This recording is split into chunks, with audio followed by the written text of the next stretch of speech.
मैं ग्रामीण क्षेत्र के युवाओं को हर वो साधन और ज्ञान निःशुल्क प्रदान करने में लगा हूँ जो महानगरों में लाखों रुपए खर्चने के बाद प्राप्त होते हैं।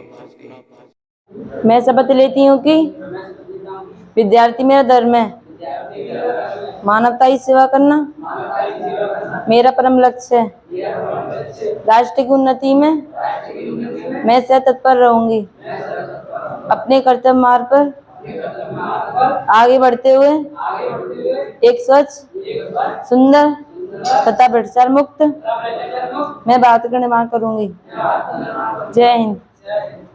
तो भारतीय संविधान के अंतर्गत हम लोग जो है भाग 5 पढ़ रहे थे। भाग 5 में संघ का अध्ययन कर रहे थे। तो आज हम लोग संघ में ही जो है एक पद है, संवैधानिक पद है, नियंत्रक एवं महालेखा परीक्षक। इसका अध्ययन करेंगे। थोड़ा सा पहले जो अब तक के भाग पढ़े हैं उसको एक बार जो है आपसे पूछते हैं, आप बताएं जो है क्या रिवाइज करा, मतलब कई बार उसको करा चुका हूँ। जब भी पढ़ाता हूँ क्लास तो पहले पूछता हूँ, बताता हूँ। तो हम लोगों ने पढ़ा था वैसे संविधान में, वैसे भाग मूल संविधान में कितने भाग थे? भाग 22 भाग थे ना, 22 भाग थे। बाद में 4 भाग और जोड़े गए तो 22 4 26 हो गए, लेकिन एक भाग निरसित कर दिया गया। तो गिनती की दृष्टि से इस समय भाग कितने हैं संविधान में? 25 हैं। 25 हैं, ठीक है। हाँ, लास्ट वाला भाग का नंबर तो 22 ही है, लेकिन उसमें अगर नंबर गिनती करेंगे तो 25 होंगे। एक भाग नंबर 7 हटा दिया गया है। तो अभी जो है हम लोग 5वां भाग पढ़ रहे थे। तो भाग 1 में क्या पढ़ा था? संविधान के भाग 1 में क्या पढ़े थे हम लोगों ने? भाग 1 किसे संबंधित था? संघ और उसका राज्य क्षेत्र, यही तो पढ़े थे भाग 1 में। संघ और उसका राज्य क्षेत्र, जो कि अनुच्छेद 1 से लेकर के 4 तक था। ये सब याद रखो ना, अनुच्छेद 1 से लेकर के 4 तक था भाग 1 के बारे में। और भाग 2 हमने पढ़ा था नागरिकता से संबंधित। किससे संबंधित? नागरिकता। इसका प्रावधान अनुच्छेद कितने से कितने तक है? 5 से लेकर के 11 तक, ठीक है। और भाग 3 किससे संबंधित है? मूल अधिकार या मौलिक अधिकार। मूल अधिकार या मौलिक अधिकार, यह है भाग 3 में। अनुच्छेद 12 से लेकर के अनुच्छेद 12 से 35 तक, 35 तक, यही है ना। और भाग 4 में क्या है? भाग 4 में है राज्य के नीति निर्देशक तत्व। राज्य के नीति निर्देशक तत्व, राज्य के नीति निर्देशक तत्व किसमें? भाग 4 में। ये अनुच्छेद 36 से लेकर के 51 तक, ठीक है। और भाग 5 में हम लोगों ने अभी अध्ययन, भाग 5 करें। भाग 4A है, बीच में है एक भाग 4A। भाग 4A में है मूल कर्तव्य। जो तुम कह रही हो किसमें है? भाग 4A में मूल कर्तव्य। तो याद रखना है कि हाँ, जो भाग 4 है ये मूल संविधान में था। भाग 4A इसे जोड़ा गया है बाद में, इसलिए यहाँ पे ये A लेटर जोड़ दिया गया है। तो मूल कर्तव्य संविधान में था नहीं, बाद में जोड़ा गया है। और इसके लिए अनुच्छेद कौन सा रखा गया है? 51A, ठीक है। ये हमने पूरा पढ़ लिया था। और भाग 5 भी खत्म होने वाला था। भाग 5 में किससे संबंधित है? संघ से संबंधित है, यूनियन से। भाग 5 में संघ की सरकार से संबंधित है। किससे संबंधित है? संघ की सरकार से संबंधित। तो भाग 5 में हम लोगों ने ये कहाँ से कहाँ तक था ये भी जान लो। अनुच्छेद 52 से लेकर के 151 तक, यही है ना भाग 5 में। अनुच्छेद 52 से अनुच्छेद 151 तक। इसमें हम लोगों ने पढ़ा था संघ की कार्यपालिका। क्या पढ़ा था? संघ की कार्यपालिका पढ़ा था, ठीक है। जिसमें हमने अध्ययन किया था राष्ट्रपति का, उपराष्ट्रपति का अध्ययन किया था, और अध्ययन किया था प्रधानमंत्री का, और अध्ययन किया था मंत्रिमंडल का, और अध्ययन किया था महान्यायवादी का। ये सब याद रखो ना, ये सब टॉपिक वाइज याद रखा करो। और इसके अलावा संघ की विधायिका का अध्ययन किया था। संघ की विधायिका, संघ की विधायिका अर्थात संसद का अध्ययन किए थे। किसका अध्ययन किए थे? संसद। और संसद इसके तीन पिलर हैं, राष्ट्रपति और राज्यसभा और लोकसभा। तो ये सब हम लोग पढ़ लिए थे, राष्ट्रपति तो यही पढ़ लिए थे और राज्यसभा और लोकसभा का भी अध्ययन कर लिए थे। और इसके अलावा हम लोग जो है अब जो पढ़ने वाले हैं संघ की विधायिका, इसके अलावा संघ में ही हम लोगों ने पढ़ा था सुप्रीम कोर्ट। संघ में हमने क्या पढ़ा था? सुप्रीम कोर्ट भी पढ़ा। ठीक, सुप्रीम कोर्ट के साथ साथ में हाई कोर्ट और अधीनस्थ न्यायालय ये सब हमने निपटा दिया है। ये संघ का ही भाग है सुप्रीम कोर्ट। और संघ में आज जो हम पढ़ेंगे वो है नियंत्रक एवं महालेखा परीक्षक। तो ये भी किस भाग में है? 5 में। संघ एवं महालेखा परीक्षक किस भाग में है? 5 में है। ये ध्यान रखना है, किस भाग में है? संविधान के 5 में। तो ये संवैधानिक पद है, भाग 5 में है और अनुच्छेद 148 से 151 तक, अनुच्छेद 148 से 151 तक ये जो है भाग 5 में है। क्या? नियंत्रक एवं महालेखा परीक्षक। अब ये क्या वाला है, क्या होता है, इसके बारे में समझ लो। देखो, जो नए बच्चे हैं उनको बिल्कुल भी समझ में नहीं आने वाला है, क्योंकि बीच से बैठ रहे हो। इसके पहले ABCD भी नहीं पढ़ा है संविधान का तुम लोगों ने, लेकिन चलो धीरे धीरे सीखोगे। बैठो क्लास में, कोई दिक्कत नहीं है, धीरे धीरे सीखो। फिर साइंस का भी क्लास लेंगे, फिजिक्स की क्लास लेंगे, सब लेंगे। अभी फिजिक्स की क्लास चल रही थी, 2 क्लास चलाते थे, लेकिन अभी थोड़ा सा शुरुआत हुआ है, बीच में बंद थी, तो धीरे धीरे करेंगे उसको भी। तो जो है अब हम लोग आज के टॉपिक में पढ़ेंगे नियंत्रक एवं महालेखा परीक्षक। देखो, नाम है, नाम ही से पता चलता है नियंत्रक मतलब किसी चीज का ये क्या करता होगा? नियंत्रण करता होगा। CAG बोलते हैं, अंग्रेजी में क्या बोलते हैं? CAG। कैग बोलते हैं वैसे। पेपर में आपने कभी कभी पढ़ा होगा कैग की रिपोर्ट, कैग की रिपोर्ट। तो ये CAG है, controller auditor general, controller auditor general. ये नियंत्रण करता है किस पर? लेखाओं पर, अकाउंट्स पर, और उनका परीक्षण करता है। 2 काम करता है, नियंत्रण करता है और परीक्षण करता है, ऑडिट करता है। किस पर? लेखाओं पर, अकाउंट्स पर। किसके अकाउंट्स पे? तो केंद्र के अकाउंट पे, यानी संघ के अकाउंट पे और राज्यों के अकाउंट पे। ठीक, केंद्र के और राज्यों के, अर्थात कह सकते हैं ये वित्तीय नियमन का कार्य करता है कि भाई किसी भी देश को चलाने के वित्त की आवश्यकता होती है ना। अब वित्त की आवश्यकता होती है तो वित्त कहाँ से आएगा, कितना आया, कितना खर्चा होगा, तो इस पर तो कोई ना कोई जांच करेगा, कोई ना कोई तो इस पर नियंत्रण रखेगा कि पैसा कहाँ से आ रहा है, कहाँ जा रहा है, खर्च हो रहा है। तो उसकी रिपोर्ट बनाने का काम कौन करता है? CAG करता है, राज्य सरकार में और केंद्र सरकार में। ये सरकारी पद है, संविधान में लिखा है तो संवैधानिक पद है। एक पद है जो संवैधानिक अधिकारी होता है, जो संवैधानिक अधिकारी होता है, संविधान में जिसका नाम लिखा होता है अनुच्छेद के अंतर्गत, उसे कहते हैं संवैधानिक व्यवस्था। तो ये संवैधानिक पद है, संवैधानिक अधिकारी है, जो काम क्या करता है? वित्तीय व्यवस्था का नियमन करता है, वित्तीय व्यवस्था का नियमन करता है, उसको जांचता है वित्तीय व्यवस्था को और रिपोर्ट बनाता है उस पर। कोई मतलब अनाप शनाप जो विधि के अनुसार, जो नियम संविधान के अनुसार क्या खर्चे हो रहे हैं कि नहीं हो रहे हैं, उससे इतर तो नहीं खर्चे हो रहे हैं, तो इस चीज़ का ये नियमन करता है। तो इसलिए ये कार्य होता है। अब ये इसकी स्टोरी कहाँ से शुरू होती है? तो जो नियंत्रक एवं महालेखा परीक्षक पद है, ये पद जो है शुरू होता है ब्रिटिश इतिहास के समय से। 1857 का विद्रोह हुआ था, उस दौरान जो है भारत का वायसराय कौन था? लॉर्ड कैनिंग था। कौन था? लॉर्ड कैनिंग था। इतिहास में पढ़ चुके हो, ठीक है। तो लॉर्ड कैनिंग ने जो है, उस समय 3 प्रेसिडेंसी हुआ करती थी भारत में, 3 प्रेसिडेंसी हुआ करती थी।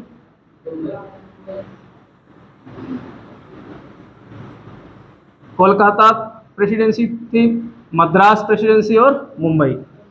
3 प्रेसिडेंसी थी। इन तीनों प्रेसिडेंसियों के लेखा परीक्षण को जांच करने के लिए लॉर्ड कैनिंग ने एक पद बनाया था लेखा परीक्षक का। किसका पद बनाया था? लेखा परीक्षक, महालेखा परीक्षक, महालेखा परीक्षक। तो 1857 में सबसे पहली बार महालेखा परीक्षक पद सृजित किया गया था। तो प्रश्न यहाँ से आएगा कि महालेखा परीक्षक पद किसने सृजित किया? लॉर्ड कैनिंग ने 1857 में। सबसे पहले कलकत्ता और मद्रास और बम्बई प्रेसिडेंसियों की आय और व्यय के जो है ऑडिट को जांचने के लिए, आय और व्यय को उसकी जांच करने के लिए महालेखा परीक्षक पद को सृजित किया किसने? लॉर्ड कैनिंग ने। इसके बाद में आज़ादी के बाद, हमको आज़ादी मिली 1947 में, ठीक है। आज़ादी के बाद इस महालेखा परीक्षक पद के आगे जोड़ दिया गया नियंत्रक एवं महालेखा परीक्षक। अब कहा जाने लगा इसे नियंत्रक एवं महालेखा, आगे शब्द जोड़ दिया गया नियंत्रक, ठीक है, एंड महालेखा परीक्षक, यानी अब इसे सीएजी कहा जाने लगा। क्या कहा जाने लगा? CAG, controller auditor general. तो प्रश्न यहाँ से बनेगा, नियंत्रक एवं महालेखा परीक्षक पद कब से अस्तित्व में आया? तो 1947 से।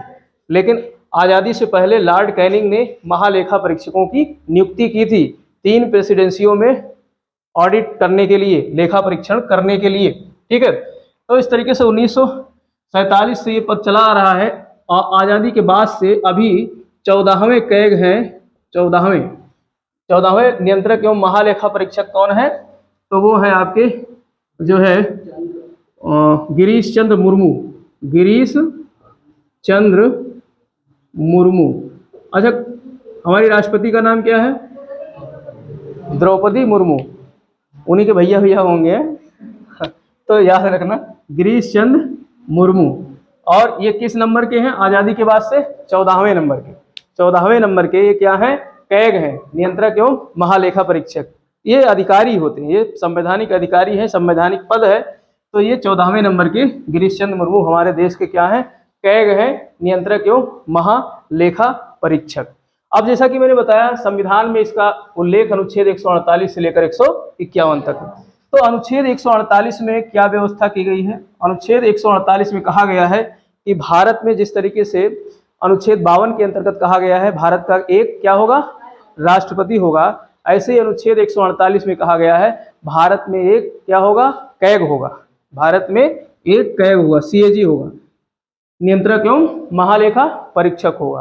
क्योंकि भारत की आय व्यय का जो है लेखा जोखा करने वाला, उसको जांचने वाला, परखने वाला एक व्यक्ति होना चाहिए।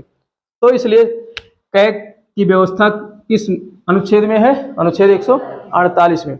अब कैग है तो इसकी नियुक्ति कौन करेगा? कैग है तो इसकी नियुक्ति कौन करेगा? तो राष्ट्रपति महोदय करेंगे। ये भी अनुच्छेद 148 में है। तो राष्ट्रपति महोदय, यहाँ से प्रश्न बनता है कि सीएजी की नियुक्ति कौन करता है? तो राष्ट्रपति महोदय करते हैं। सीएजी की नियुक्ति कौन करता है? राष्ट्रपति महोदय। और नियुक्ति हो गई तो शपथ दिलाना है, नियुक्ति हो गई तो क्या दिलाना है? शपथ। तो शपथ भी राष्ट्रपति महोदय दिलाते हैं। शपथ भी कौन दिलाता है? राष्ट्रपति महोदय दिलाते हैं, ठीक है। अब शपथ दिला दिया, कैग बन गए, तो कैग के वेतन भत्ते भी होंगे, कैग के वेतन भत्ते और सुविधाएं होंगी, ये सब। तो ये सब सुविधाएं, वेतन भत्ते कौन निर्धारित करता है? संसद। ये सब कौन निर्धारित करता है? संसद निर्धारित करता है, ठीक। अब वेतन कहाँ से दिया जाएगा? तो भारत की संचित निधि से दिया जाएगा। सब पढ़ा चुका हूँ संचित निधि क्या होता है सब, ठीक है, यहाँ बताने की जरूरत नहीं। भारत की संचित निधि से दिया जाता है। तो वेतन भत्ते कहाँ भारित होंगे? भारत की संचित निधि। अब वेतन होगा कितना? भारत में एक सुप्रीम कोर्ट के न्यायाधीश होते हैं। भारत में सुप्रीम कोर्ट के जो न्यायाधीश होते हैं, एक तो मुख्य न्यायाधीश होता है और अन्य क्या होते हैं? न्यायाधीश होते हैं। तो अन्य न्यायाधीश जो होते हैं उनके बराबर इनका वेतन होगा। जितना वेतन उनका होगा उतना ही वेतन इनका होगा, कैग का। तो भारत के सुप्रीम कोर्ट के अन्य न्यायाधीशों का वेतन इस समय कितना है? 2.5 लाख प्रति माह। कितना है? 2.5 लाख प्रति माह, पर मंथ है। 2.5 लाख प्रति मंथ है इस समय किसका? सुप्रीम कोर्ट के अन्य न्यायाधीशों का। तो इसलिए जो है सीएजी का भी वेतन इसमें कितना होगा? 2.5 लाख प्रति माह। अच्छा, कोई बता सकता है सुप्रीम कोर्ट के मुख्य न्यायाधीश का वेतन कितना है? 2,80,000। 2,80,000 सुप्रीम कोर्ट के मुख्य न्यायाधीश का वेतन है इस समय। और हाई कोर्ट के मुख्य न्यायाधीश का वेतन कितना है? हाई कोर्ट के मुख्य न्यायाधीश का वेतन और सुप्रीम कोर्ट के अन्य न्यायाधीश के वेतन बराबर होते हैं। मुख्य न्यायाधीश का वेतन 2.5 लाख है हाई कोर्ट के, और अन्य न्यायाधीश का वेतन भी 2.5 लाख। और हाई कोर्ट के अन्य न्यायाधीशों का वेतन 25,000 कम रहता है, यानी 2.25 लाख, 2,25,000, ठीक। तो इस तरीके से ये वेतन भत्ते जो है संचित निधि पर, भारत की संचित निधि पर भारित होंगे। और संसद विधि बना करके इनके वेतन भत्तों में बढ़ोतरी कर सकती है, कटौती कर सकती है। अगर भारत में आपातकाल लागू हो गया तो वेतन भत्तों में कटौती करने का प्रावधान रखा गया है। कौन कटौती करेगा? संसद। राष्ट्रपति नहीं करेंगे। कौन करेगा? संसद। अब संसद में जो है राष्ट्रपति भी उसका एक अंग है। संसद में उसके जो है 2 सदन हैं और 3 अंग हैं। राष्ट्रपति भी है और 2 सदन हैं, तो सब मिल करके क्या कहलाते हैं? संसद कहलाते हैं। तो सब मिल करके क्या करते हैं? इसके वेतन भत्तों को निर्धारित करते हैं। ठीक है, तो इस तरीके से वेतन भत्ते हो गए और जो है शपथ हो गया। अब कोई अगर नियुक्त हो गया तो वो कितने वर्ष तक रहेगा? पदावधि, यानी इसका पद कितना होगा? किसका? सीएजी का। तो सीएजी 6 वर्ष के लिए नियुक्त किया जाता है। कितने वर्ष के लिए? 6 वर्ष के लिए। मान लो कोई व्यक्ति नियुक्त हो गया 50 साल की उम्र में, 50 साल की उम्र में, तो वो जो है 56 साल तक की उम्र तक रहेगा, 6 वर्ष तक सीएजी रहेगा। लेकिन अगर कोई मान लो नियुक्त हो गया जो है 62 साल की उम्र में, कितने साल की उम्र में? 62 साल की, और यहाँ कहा गया है कि 6 वर्ष तक सीएजी रहेगा, तो 6 वर्ष इसमें जोड़ दोगे तो 68 हो जाएगा। 62 पे नियुक्त हुआ तो वो 68 पे रिटायर होगा। लेकिन ऐसा नहीं है, इसकी जो मतलब इसके रिटायरमेंट की एज है वो 65 वर्ष है। या तो 6 वर्ष तक वो सेवा में रहेगा या उसकी आखिरी उम्र क्या होगी? 65 वर्ष। यानी अगर 62 वर्ष में कोई व्यक्ति सीएजी बनता है तो रिटायर हो जाएगा 65वें वर्ष में। यहाँ 6 वर्ष नहीं देखा जाएगा कि 6 वर्ष का कार्यकाल उसका पूरा होना चाहिए। तो यहाँ 2 शर्त होती है रिटायरमेंट की, 6 वर्ष होना चाहिए अथवा उसकी अधिकतम आयु कितनी होनी चाहिए? 65 वर्ष। 65 वर्ष उसकी अधिकतम आयु। अगर कोई 60 वर्ष की उम्र में सीएजी बनता है तो वो 65 वर्ष में रिटायर हो जाएगा, यानी 5 वर्ष ही कार्यकाल रहेगा उसका, 6 वर्ष नहीं पूरा होगा। ठीक, तो ये ध्यान रखना आप। यानी 2 कंडीशंस हैं, 6 वर्ष अथवा 65 वर्ष, 6 वर्ष अथवा 65 वर्ष। जो भी पहले पूरा होगा उसके आधार पे वो क्या हो जाएगा? रिटायर हो जाएगा। ठीक है, तो इस तरीके से ये जो है इसकी पदावधि हो गई। अब ये राष्ट्रपति को त्याग पत्र भी दे सकता है। त्याग पत्र किसको देगा? राष्ट्रपति। समय से पहले जो है 6 वर्ष से पहले या 65 वर्ष की आयु से पहले त्याग पत्र भी दे सकता है, किसी कारणवश त्याग पत्र दे सकता है। तो किसको देगा? राष्ट्रपति को। तो प्रश्न यहाँ से पूछा जाएगा, सीएजी किसको त्याग पत्र देता है? राष्ट्रपति को देता है सीएजी, क्योंकि नियुक्ति कौन करता है? राष्ट्रपति। शपथ कौन दिलाता है? राष्ट्रपति। त्याग पत्र किसको देगा? राष्ट्रपति को। ठीक, अब इसको बीच में अगर मान लो ये कुछ जो है मतलब कहीं ले दे करके किसी विभाग में, किसी राज्य सरकार से ले दे करके और कुछ घपला कर दिया जांच में, तो ऐसा भी तो कर सकता है। तो ऐसी स्थिति में इसको हटाया भी जा सकता है, इसको पद से हटाया भी जा सकता है। तो हटाने की जो प्रक्रिया है वो क्या होनी चाहिए? हटाने की प्रक्रिया वही है जो सुप्रीम कोर्ट में न्यायाधीशों को हटाने की है। हटाने की प्रक्रिया क्या है? सुप्रीम कोर्ट के न्यायाधीशों की हटाने की प्रक्रिया, सुप्रीम कोर्ट के जजों को जो हटाने की प्रक्रिया है वही प्रक्रिया अपनाई गई है। कहाँ पर? सीएजी के अधिकारी को हटाने की। और वो प्रक्रिया क्या है? जितनी वोटिंग हो उसका कम से कम 2/3 बहुमत प्रत्येक सदन में उससे पारित होना चाहिए। ठीक है, तभी जो है जजों को हटाया जा सकता है। तो उसी प्रक्रिया के तहत सीएजी को भी हटाया जा सकता है। तो हटाने की प्रक्रिया जो है प्रश्न पूछा जाएगा किसके समान है? तो सुप्रीम कोर्ट के जजों के हटाने की समान प्रक्रिया है। ठीक, तो इस तरीके से ये सारी बातें कहाँ है? अनुच्छेद 148 में। यानी भारत का एक सीएजी होगा, सीएजी की नियुक्ति राष्ट्रपति करेगा, शपथ भी राष्ट्रपति दिलाएगा, त्याग पत्र भी राष्ट्रपति को दिया जाएगा। ठीक है, उसके वेतन भत्ते संसद निर्धारित करेगा। ये सब अनुच्छेद 148 में है। वेतन भत्ते संसद निर्धारित करेगा और उसकी पदावधि जो है उसका कार्यकाल कितने वर्ष तक का होगा? 6 वर्ष अथवा 65 वर्ष, जो भी पहले पूरा होता हो। 6 वर्ष पहले पूरा हो रहा तो 6 वर्ष में रिटायर हो जाएगा, 65 वर्ष का हो रहा है तो 65 वर्ष में रिटायर हो जाएगा। तो इस तरीके से वेतन उसके 2.5 लाख है। हटाने की प्रक्रिया जो है सुप्रीम कोर्ट के न्यायाधीशों को हटाने के समान है। ठीक, अनुच्छेद 148 में ये बात कही गई है। और अनुच्छेद 149 की बात करें, 149 अनुच्छेद 149 में जो है इसके कार्यों प्रणाली की बात की गई है, कार्य एवं शक्तियों के बारे में, कार्य व शक्तियों के बारे में। अब ये क्या कार्य करेगा, इसके क्या शक्तियां हैं, क्या कार्य हैं, इस पर अध्ययन करते हैं। तो ये अनुच्छेद किसमें है? 149 में। आर्टिकल 149 में क्या है? कैग की शक्तियां और कार्य। टैग की शक्तियां एवं कार्य। अब इसकी शक्तियां एवं कार्य हैं, ये दोनों राज्य के लिए भी हैं और संघ के लिए, संघ और राज्य दोनों के लिए, संघ और राज्य दोनों के लिए। तो एक निधि होती है, संघ में भी होती है, राज्य में भी होती है।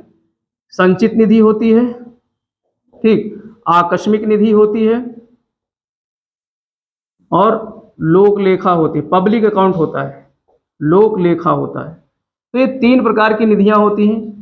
इन निधियों में जो है इनका ऑडिट करता है, इन निधियों का क्या करता है, ये ऑडिट, सुना होगा तुमने ऑडिट, हिंदी में कहते हैं सन परीक्षा। क्या कहते हैं, सन परीक्षा, सन परीक्षण या सन परीक्षा, ऑडिट करता है यानी जांच करता है। हिंदी मतलब शुद्ध भाषा, मतलब वैसे देसी भाषा में बोले तो जांच करता है। यानी संचित निधि में कितना धन है, कितना धन आया, कहाँ खर्च हो रहा है, तो ये सब कौन जांच करेगा, सीएजी करेगा। आकस्मिक निधि, आकस्मिक निधि ऐसी निधि होती है जो प्रधानमंत्री के पास इसका कंट्रोल रहता है। इसमें अगर जैसे कहीं बाढ़ आ गई, कहीं भूकंप आ गया, तो पैसा तुरंत वहां से रिलीज किया जाता है आकस्मिक निधि से। तो आकस्मिक निधि में ऐसा थोड़े नहीं कि मतलब सरकार की मनमानी चलेगी, कुछ भी पैसा उठा करके और कहीं भी डोनेट कर देंगे, कहीं से भी पैसा ले, उसकी जांच रिपोर्ट कौन तैयार करेगा, सीएजी तैयार करता है। सबके मतलब पता होना चाहिए। तो आकस्मिक निधि या लोक लेखा, हम लोगों का भी एक अकाउंट होता है, पब्लिक अकाउंट बोलते हैं, जो सरकार के पास होता है। यानी हम लोगों का पैसा कहाँ जमा होता है, लोक लेखा में, पब्लिक, तो उसकी भी जांच कौन करता है, सीएजी करता है। तो ये राज्य में और संघ में सभी प्रकार के इस निधियों का ये ऑडिट करता है, जांच करता है। इसके अलावा बहुत सारे क्या है, विभाग हैं, बहुत सारे विभाग हैं। विभिन्न विभागों में जो है तमाम आय और व्यय होता है, आय और व्यय होता है। तो इस आय और व्यय का उसकी ऑडिट करता है, उसकी जांच करता है। कि जैसे विभाग की बात करें, जैसे अपना कॉलेज है, तो कॉलेज भी एक विभाग है। अब इस कॉलेज में मतलब 10 साल में या 7 साल 8 साल जो भी मतलब उनका रूटीन होता है, तो ऑडिट होता है। अब सीएजी थोड़े नहीं आएगा, वो तो एक ही व्यक्ति है ना, तो उसका एक कार्यालय होता है। उस कार्यालय, जिले स्तर पे भी कार्यालय के अधिकारी और कर्मचारी होते हैं, तो उन सबका क्या होता है, जांच करके रिपोर्ट बना करके सीएजी को उपलब्ध कराना, सीएजी के पास उपलब्ध कराना। तो यहाँ भी अधिकारी आता है जांच करने की, मतलब फीस किस तरीके से कहाँ से आई, कितनी फीस किस किस मद में खर्च किया गया, ये सब जांच किया जाता है, ऑडिट होता है। तो विभिन्न विभागों में भी, सरकारी विभागों में होता है, तो ये आय व्यय का जांच करता है, ऑडिट करता है। इसके अलावा जो है, जो बजट होते हैं राज्य के और संघ के, संघ का आय व्यय होता है, संघ का आय व्यय होता है, सीधे आय व्यय, संघ के आय व्यय को क्या कह सकते हो, बजट कह सकते हो। तो बजट में पैसा आता है और खर्च होता है, यही तो होता है। बजट का मतलब क्या होता है, किसी स्रोत से पैसा आना और दूसरे स्रोत में पैसा जाना, इसी को कहते हैं आय। आय मतलब आना, व्यय मतलब जाना, और आय, आना किस चीज का, पैसे का, पैसे का आना और पैसे का जाना आय व्यय कहलाता है। और इसी को क्या कहते हैं, बजट कहते हैं। तो संघ का बजट, उस मतलब पैसा कहाँ से, कितना किस्मत से आ रहा है, यानी टैक्स से कितना आ रहा है, चोरी से कितना आ रहा है, चोरी थोड़े नहीं आएगा, सरकार चोरी थोड़े नहीं करती मतलब विदेशों से कितना ऋण ले रहा है सरकार जो है, ठीक है, और कितना ऋण जो है बैंक इधर उधर से विदेश लिया, विदेशों से कितना ऋण जो है कंपनियों से लिया, फलान ढकानी, इस तरीके से। तो ये सारा जांच कौन करता है, सीएजी करता है, ठीक, केंद्र स्तर पर भी और राज्य स्तर पर भी, दोनों स्तर पे करता है। तो इस तरीके से ये सारी चीजें जांच कर, जो सीएजी जांच करता है और उसकी जो है रिपोर्ट तैयार करता है, उसकी रिपोर्ट। अब जांच करके रिपोर्ट किस में भरेगा, एक फॉर्म में भरेगा। किस में भरेगा, एक फॉर्म। तो उस फॉर्म का फॉर्मेट कहाँ दिया हुआ है, अनुच्छेद 150 में, आर्टिकल 150 में फॉर्म दिया हुआ है कि इस तरीके से फॉर्म होगा, इस फॉर्म में जांच करके रिपोर्ट लगाएगा, आख्या भरेगा, रिपोर्ट बनाएगा। तो उस फॉर्म का फॉर्मेट कहाँ पर है, अनुच्छेद 150 में। अनुच्छेद 150 में ये सब जांच वाँच करके फॉर्मेट भर देगा। अनुच्छेद 151 लास्ट अनुच्छेद है। अनुच्छेद 151 में जो है, अब ये जो रिपोर्ट तैयार किया, इस रिपोर्ट को प्रस्तुत करना, इस रिपोर्ट को क्या करना, मतलब ये जो जांच किया, इस ऑडिट जांच को, इसको ऑडिट रिपोर्ट तैयार करना और प्रस्तुत करना। ऑडिट रिपोर्ट को जो है तैयार करके प्रस्तुत करना। अब कहाँ प्रस्तुत करना, तो 2 जगह प्रस्तुत करता है। संघ में अगर जांच किया, मान लो केंद्र के बजट का जांच किया, तो राष्ट्रपति को प्रस्तुत करेगा। किसको प्रस्तुत करेगा, राष्ट्रपति को। और राज्यों में किया तो राज्यपाल को करेगा। इनके समक्ष ये क्या करता है, प्रस्तुत करता है। सीएजी अपनी रिपोर्ट को रखता है। मान लो राज्य की संचित निधि की जांच की या राज्य के बजट की जांच की तो कहाँ पर रखेगा उस रिपोर्ट को? राज्यपाल के पास। केंद्र के बजट की जांच की तो कहाँ रखेगा? राष्ट्रपति। और ये प्रत्येक वित्तीय वर्ष में रिपोर्ट तैयार करता है। वित्तीय वर्ष के लास्ट में, प्रत्येक वित्तीय वर्ष का लास्ट कौन सा महीना होता है? मार्च का महीना। जनवरी दिसंबर वो तो अलग चीज है, लेकिन जो वित्तीय वर्ष होते हैं भारत में वो 1 अप्रैल से शुरू होता है और 31 मार्च तक चलता है। इसे बोलते हैं वित्तीय वर्ष, ये ध्यान रखना। ठीक, फाइनेंशियल ईयर जो होता है 1 अप्रैल से शुरू होकर के और 31 मार्च तक चलता है। और यही वित्तीय वर्ष जो है अब हमारे यूपी बोर्ड में भी क्या लागू कर दिया है? शैक्षणिक सत्र। 1 अप्रैल से स्कूल कॉलेज खुल जाते हैं और 31 मार्च को बंद हो जाते हैं, मतलब बंद, दूसरा सेशन चालू हो जाता है। 1 अप्रैल से दूसरा सेशन चालू हो जाता है, पहले जुलाई से चालू होते थे। तो ये जो है वित्तीय वर्ष है, तो हर वित्तीय वर्ष के लास्ट में ये रिपोर्ट तैयार करता है और राष्ट्रपति के समक्ष केंद्र में प्रस्तुत करता है और राज्यों में राज्यपाल के समक्ष प्रस्तुत करता है। अब राष्ट्रपति महोदय ऐसा थोड़े नहीं रिपोर्ट उठाकर खुद पढ़ेंगे देखेंगे, वो कहाँ से इतना जानकार है, उनके पास कहाँ। तो इसको कहाँ रखते हैं राष्ट्रपति महोदय? तो राष्ट्रपति महोदय इसको संसद में रखवाते हैं। कहाँ रखवाते हैं? संसद। संसद के कितने सदन हैं? 2 सदन हैं, राज्यसभा और लोकसभा। तो संसद के दोनों सदनों में राष्ट्रपति महोदय इस रिपोर्ट को प्रस्तुत करते हैं। ठीक, और संसद में एक समिति है लोक लेखा समिति। कौन सी समिति है? लोक लेखा। तो संसद की लोक लेखा समिति जो होती है वो इस रिपोर्ट की जांच करती है। देखो, अब रिपोर्ट जो बनाया किसने? सीएजी ने बनाया। अब उसकी जांच कौन कर रहा है? तो संसद की लोक लेखा समिति। संसद की लोक लेखा समिति जो है इस रिपोर्ट को क्या करेगी? जांचेगी। ठीक, तो लोक लेखा समिति संसद की जांचती है। कहां पर? जब संसद में रखा गया हो। और अगर राज्यपाल के पास प्रस्तुत किया गया है तो राज्यपाल जो है उसे कहां प्रस्तुत करेंगे? विधानमंडल में। राज्यपाल उसे कहां प्रस्तुत करेंगे? विधानमंडल में। ठीक, विधानमंडल में प्रस्तुत करेंगे। और विधानमंडल की भी एक लोक लेखा समिति होती है। विधानमंडल की भी क्या होती है? लोक लेखा समिति होती है। तो विधानमंडल की लोक लेखा समिति भी इसकी क्या करेगी? जांच करेगी। इसकी जांच करेगी कि ये कहाँ तक सही है रिपोर्ट जो सीएजी ने बनाया है। अर्थात जो है अगर बात करें तो सीएजी को लोक लेखा समिति का मित्र कहा जाता है। तो यहाँ से प्रश्न पूछेगा लोक लेखा समिति का मित्र कौन होता है? लोक लेखा समिति का मित्र कौन है? सीएजी। और मार्गदर्शक भी है। कौन है?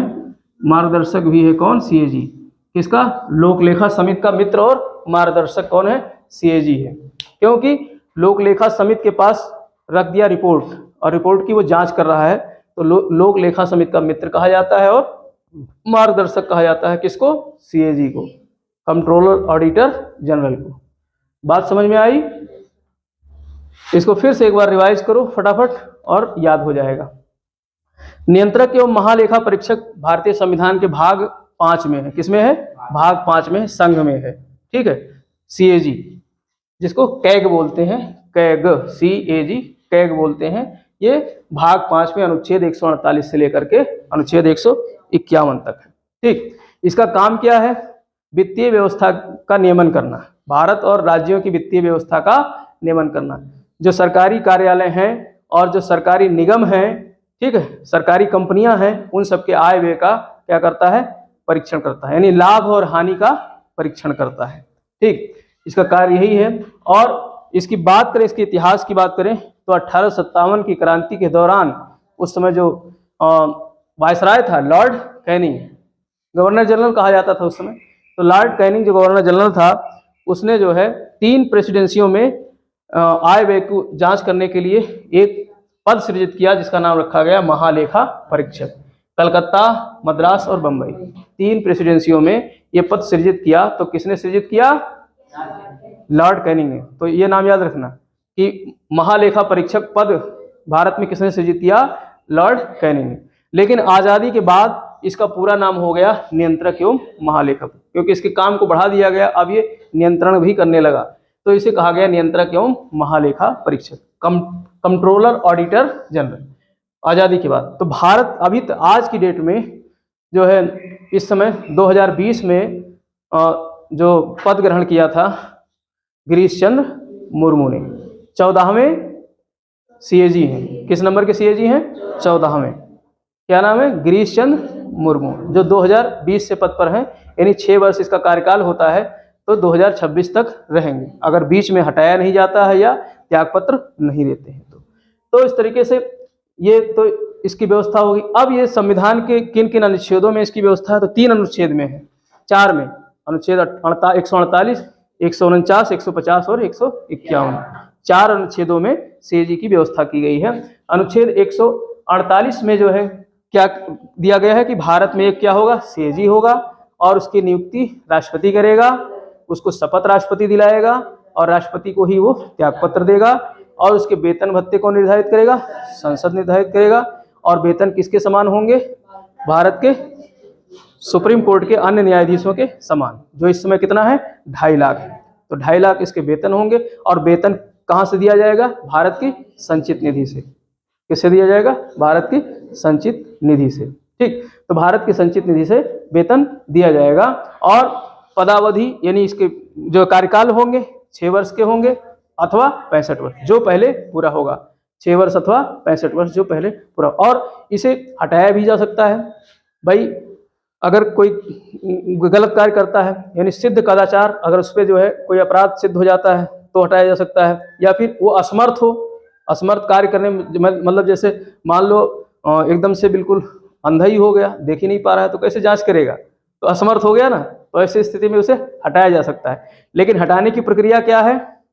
सुप्रीम कोर्ट के न्यायाधीशों को हटाने की प्रक्रिया के समान है।